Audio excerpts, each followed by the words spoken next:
SK ചാനലിലേക്ക് സ്വാഗതം. KSR, KER, സർക്കാർ ഉത്തരവുകൾ എന്നിവയുടെ അപ്ഡേഷൻ ലഭിക്കുന്നതിന് വേണ്ടി SK ചാനൽ ഉടനെ തന്നെ സബ്സ്ക്രൈബ് ചെയ്യുക. സർക്കാർ ജീവനക്കാരുടെ അവധി ഒഴിവിൽ മേൽ സ്ഥാനക്കയറ്റം അനുവദിക്കുന്നതിനുള്ള നിലവിലെ നിയന്ത്രണങ്ങൾ ഒഴിവാക്കിക്കൊണ്ട് സർക്കാർ 16/5/2025 പുതിയ ഉത്തരവ് പുറപ്പെടുവിച്ചിരിക്കുന്നു. GOP നമ്പർ 67/2025, തീയതി 16/5/2025. 3 മാസത്തിൽ കൂടുതൽ കാലാവധിയുള്ള അവധി ഒഴിവുകളിൽ സ്ഥാനക്കയറ്റത്തിലൂടെ ഒഴിവുകൾ നികത്താൻ GOP A 63/1992, തീയതി 10/1/1992 ഉത്തരവുണ്ടായിരുന്നു.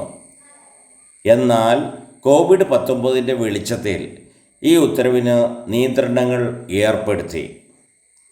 ഇങ്ങനെയുള്ള നിയന്ത്രണങ്ങൾ വിവിധ സർക്കാർ ഓഫീസുകളുടെ ദൈനംദിന പ്രവർത്തനങ്ങൾക്ക് വിഘാതം സൃഷ്ടിക്കുന്നുവെന്ന സർക്കാരിൻ്റെ വിലയിരുത്തലിൻ്റെ അടിസ്ഥാനത്തിലാണ് പുതിയ ഉത്തരവ് ഇറക്കിയത്.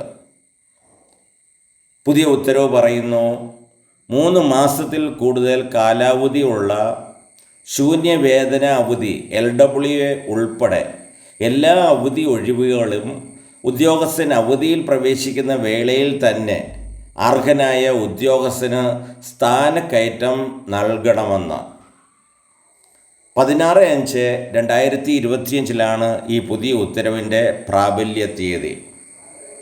Thank you.